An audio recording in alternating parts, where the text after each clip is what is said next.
Now, the ANC Hlabisa has announced its support for a national state of disaster to be declared. This is to deal with the energy crisis in the country. Party President Cyril Ramaphosa made the announcement during his closing remarks at the second day of the ANC Hlabisa. He said his administration is looking into the legal implications of declaring such a state of disaster, and indeed this is to try and mitigate the impact of load shedding, which continues to batter the economy, impacting not just households, the agricultural sector, including the business sector in general. Let's quickly take a listen.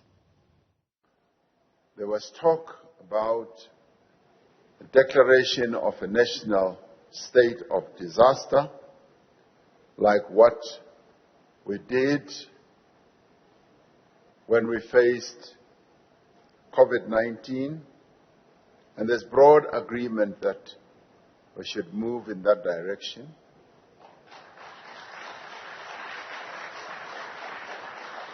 Work is already underway within government to establish whether the legal requirements for the declaration of a national state of disaster are met, and what specific actions we would be empowered to undertake to urgently resolve load shedding within the framework of a national state of disaster. All right, let's get reaction to this now, and we're joined by leaders of two of South Africa's opposition parties. We are joined by Inkatha Freedom Party's Velenkosini Hlabisa. We're also joined by the leader of the main opposition Democratic Alliance, John Steenhuisen. To both of you gentlemen, thank you very much for your time. Let me start with you, John. This is something that I think the DA was first out of the starting blocks to say should be declared.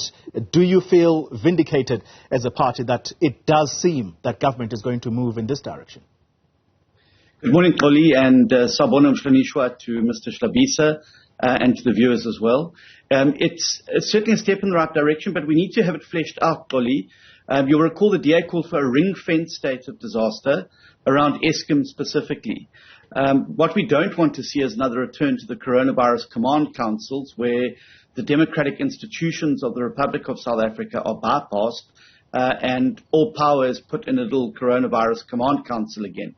That's not the point of this. The point of this is to declare a ring-fence state of disaster around Eskom specifically, so that it could, without the hindrance of regulations and without the hindrance of many of the policies of government that have put Eskom into the terrible position it is, would enable them to move as swiftly as possible from point A of the electricity crisis to point B of energy security. Yeah. But Hlabisa, let's bring you into the conversation. You've heard John Steenhuisen saying that this has got to be a ring-fenced state of disaster. And we are not surprised why the DA is talking in this fashion. That's because of the recent past PPE corruption. What would your role be as an opposition party sitting in Parliament to ensure that these monies are used for their intended purpose? Good morning, Xoli, Mr. Steenhuisen, as well as the viewers of Newzroom Afrika this time. The IFP has also made a call that the national state of disaster be declared because the issue of Eskom and electricity has reached a disaster stage. Unfortunately, the ANC and the ANC-led government is always asleep on duty. At all times, they act too late. A lot of businesses have been affected, the economy has been affected, even households are placed at risk, especially during the night when it's load shedding. And the ANC, only to say now, the legal department is considering the legalities. You ask yourself, where have they been for all this long when things get worse, to start contemplating on the idea of declaring the national state of disaster, because political parties, trade unions, and a number of sectors have long done this. the ANC, in essence, solely, the ANC cannot resolve this problem, but we are calling upon it because it is the government of the day, and we hope this is the last thing they can do to save our country before 2024 elections, and the people of South Africa must speak loudly. To come to your question, the political parties, especially those who are sitting on the opposition bench, have a good experience of the ANC. When they declare a national state of disaster on Eskom and electricity, we will see the likes of the COVID-19, the massive looting of the state resources. Our role, therefore, is to be vigilant in terms of playing the oversight role, and also demand that the oversight should ensure that there is transparency, there is accountability, there is follow-up on everything that is being done, and every process that will be made available in terms of removing the red tapes. Because one of the challenges, the SCM process has a lot of red tapes, which makes the procurement of equipment difficult to deal with the crisis at Eskom. Yeah. But that should not open a loophole for the people to loot the state resources using that opportunity of removing the long red tapes currently existing and are impacting negatively on Eskom. All right. John, can I come back to you? And something struck me yesterday, reading the Sowetan newspaper, and they were reporting what they were saying was based on the discussions at the NEC Lekgotla. And the Minister of Energy, Gwede Mantashe, is quoted in there as suggesting that the plant performance at Eskom is, quote-unquote, the low-hanging fruit, and that if attention were to be focused there, load shedding would actually be a thing of the past within 6 months. Now, that to me, you'll forgive me for being cynical here, but that to me suggests that could we potentially be dealing with a manufactured crisis if the ANC says this can be sorted out within 6 months, and yet this is a crisis that's been ongoing for 15 years. So how plausible is it that we should get into this state of disaster without grappling with these questions that I've just put up for you? Ollie, I don't know whether to laugh or cry when I hear that. The President's own plan, which he tabled, which is a so-called emergency plan, has us experiencing load shedding way into the post-2024 environment. So I don't know where Gwede Mantashe sucks this out of his thumb. But it really is, it's farcical, and I mean, that shouldn't be taken seriously. If it could be fixed in 6 months, well, what's happened the last 15 years? Where's the 6 month plan been the last 15 years? You can forget being told that in 18 months to 2 years we'd forget the problems with load shedding ever happened, way back in 2015. The promises every year that we're going to be energy resilient, that we're going to be able to have a stable electricity supply. The reality is that, and this is the problem, and this is one of the reasons why I've said clearly, get the politicians out of the way. People like Gwede Mantashe and Pravin Gordhan and others are an obstacle to us being able to really get out of this crisis. Countries the world over have contracted in international energy experts, the private sector, and have just let them get on with getting electricity into the grid. The longer we keep these politicians simply tripping up and getting in the way of us being able to resolve the situation, the longer it's going to take for us to be able to fix it. We don't need these mealy-mouthed platitudes that we continuously hear. We need actually get some people in there who are going to be able to do the job and get electricity back into our grid, back into our economy, and back into our homes. The more we sit wasting time with these fairy tales of Gwede Mantashe and the like, the longer it's going to take to actually get to grips with the program. Get a group of people around the table, free their hands up, cut all the red tape and regulation, and let them move as swiftly as possible to getting us out of this mess. Yeah. Mr. Hlabisa, how important is communication from government and communication that is singular in its form. I hope I'm paraphrasing the president correctly here yesterday when he said that our communication has got to be in unison, so to speak, so that you don't have these many voices around a crisis. As I speak to you this morning, I can't say that this is because of the announcement that was made yesterday, but the rand is not doing very well. So the markets are sitting and listening carefully because this is a matter that could plunge the economy. You see, Toli, the ANC is a disintegrated political party at a party level as well as at a government level. What Kwetemantashe said is very reckless. But ANC is good in making empty promises and false hopes. They will want to make the people of South Africa to believe that there is something ANC can do over 6 months to fix these crises. Yet they have lived with it for 15 years. This is just ridiculous of what Kwetemantashe said, and is unfortunate to be said by someone who is senior at a government level and also at a party level. So now, speaking with one voice, with one message, is what South Africa needs. But unfortunately, you're not going to get it from the ANC because they don't know what they are doing. You can't stay with a problem for 15 years if you know what you are doing, unless you are asleep. This has been a call even from the people inside ESCOM, the engineers. On a private scale, I met them.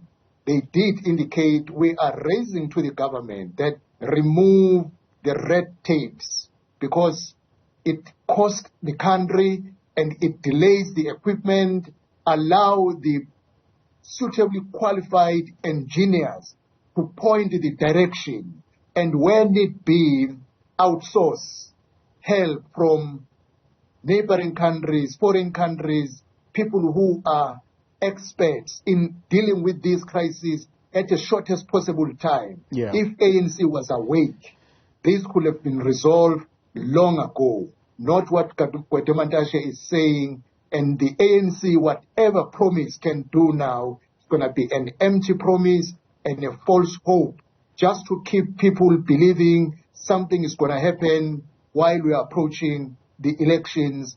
People of South Africa have seen how the government has failed our country in every respect. Gentlemen, I can't miss this opportunity because you are two leaders of very important opposition parties in this country. We have a local government that is crumbling. So, as you probably would have anticipated, I was going to ask this question. Mr. Steenhuisen, let me start with you. The city of Johannesburg is in the hands of a mayor who comes from Al-Jamar. We understand they've only got 3 seats in that municipality. How do you respond to accusations that suggest that the Democratic Alliance has been arrogant and perhaps rigid to a certain extent in understanding that you are working within a coalition and therefore you can't pretend or act as though you have won the majority in this city and therefore you can run it? Do you take to heart that kind of criticism, which the people of Johannesburg are going to say, the DA doesn't really care about us, do they? Well, I reject that completely, and it's just simply not borne out by any of the facts. The DA has made significant compromises in all of our coalitions, and I think we've been a reliable coalition partner. We stick to our word, and our word is our bond. That cannot be said for some of the other coalition partners who I think have behaved in a terrible way. I think that also the letters which I specifically released last week to demonstrate this show that the Democratic Alliance in these last round of negotiations to try and save Johannesburg made 6 major concessions in an effort to try and bring the PA on board. And the PA made not a single one. So I would advance that the arrogance is certainly not from our side. We understand the importance of compromise and position sharing, and that is reflected in all of the governments where we are in coalition. Yeah. I would, however, say that it is important to govern, but not at all costs, and certainly not with a revolver against your head, where you end up subject to not a negotiation, but essentially an extortion. And I want the people who vote for the DA to know that they will never, ever take their vote for granted, and we will never, ever compromise the trust that you've shown in us to govern according to our values and principles. And when those values and principles are not shared, or you have partners or prospective partners who are not interested in values and principles and just interested in looting and extortion, people need to understand that we will protect their vote and make sure that we don't do business with people who don't have the citizens' best interests at heart, but are looking for opportunities to be able to enrich themselves and their politically connected cadres. I think if you speak to any of our coalition partners around the country where we have stable coalitions, they would be able to tell you exactly the same thing. We believe fundamentally in compromise, and we understand what's required, but we're not prepared to govern at all costs, and sometimes the price is too hard to pay. Very, very quickly, Mr. Steenhuisen, I've got to go to Mr. Hlabisa quickly. Did the decision of the DA in Johannesburg, did that decision come about perhaps as a result of Mpho Phalatse coming out clearly in public yesterday to say she's going to contest you for the position of party leader? Were there... Go on. Well, first of all, I'd say that I don't make these decisions on my own. I'm not an appointed dictator in my party. I'm an elected leader, and we make decisions as a federal executive with an elected leadership of the party. So the decisions that were made around Johannesburg had nothing to do with anything other than what is in the best interests of ensuring that we can bring good, clean, effective and stable government to Johannesburg, and whether that was possible or not. Ms. Phalatse has chosen to make her announcement yesterday. It was not on the table beforehand. But in any event, the decisions are not made around individual interests. They're made in the interests of the benefit of the party as a whole, which is precisely why our federal executive is tasked with the final decision making in this. We don't, we've got to make sure that there's a body that represents the entire party's interests, not just regional or local interests. All right. And that's why that decision making is located there. Mr. Hlabisa, you get to have the last word. 1 minute, please, sir. You've shut the door of negotiation with the EFF. How do you respond to people who may say in KZN, where the majority of the municipalities you govern sit, they're now going to experience perhaps some form of instability? Do you take the criticism that perhaps you might plunge them? Let me assure you first, Toli, and the people of South Africa and the people of KwaZulu-Natal, the IFP is in governance in 29 municipalities. The breakaway with EFF is not going to have any impact except only on 2 municipalities, Umhlabiyalingana and Maphumulo. And even in those 2 municipalities, we have done a groundwork to save them from disintegrating, because even ANC councillors say they don't want to go back to the ANC. They know the looting that was done by the ANC, which was stopped by the IFP. The saying that we are going to lose 13 municipalities is something that is not true, that does not exist, wants to confuse people. We are working very well in the coalition arrangements in KwaZulu-Natal, and we are going to remain stable. We will not allow the EFF to bully us and want to take Umhlathuze, yet people of Umhlathuze voted the IFP. We will never betray the voters for self-interest. Right. We refuse to be made a token mayor at Mohali City, because we don't believe in tokenism when it comes to service delivery. Velenkosini Hlabisa, leader of the IFP, thank you very much. John Steenhuisen, thank you very much. DA of the main, this is the main opposition in the country, Democratic Alliance. Thanks indeed for your time.